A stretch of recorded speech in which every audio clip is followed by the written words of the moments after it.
顶个月底，屏东民用工厂大火死伤严重。讲到这工厂大火是真麻烦，消防拍火救灾风险嘛真悬。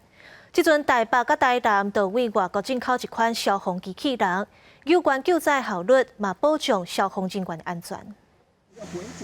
炮塔可做40度的抬升变化。点火无机着火烧，全坡甲火拍互花。执行这项任务的是台北市消防局为奥地利新进口的消防机器人。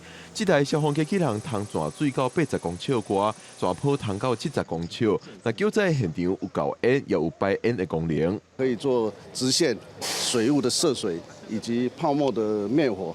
另外还可以排除火场里面的障碍物，尤其是在工厂的部分，或者是说，在一些特殊的隧道里面，让我们的消防人员救灾更为迅速，而且更为安全。顶个月底，屏东民用国际公司的工厂大火，造成严重死伤，过身的名单包括消防人员。台北市消防局表示，工厂定有囤高风险的物品，那起火烧会较歹处理。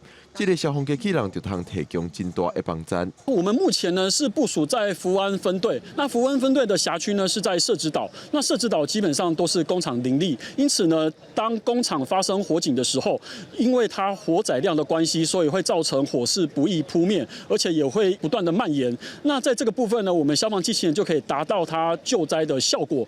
一方面呢，可以降低现场火灾的温度，那另外一部分呢，也可以降低救灾人员的风险。台北市消防局表示，这台消防机器人一台1000万，目前台北、台南拢有。台北市的机型有加热现象机，能通协助消防人员了解火场的温度，也通透过侦测人体的温度协助救援。未来别个县市若有需要，也通提供附近的县市使用。记者郭文婷随台北报道。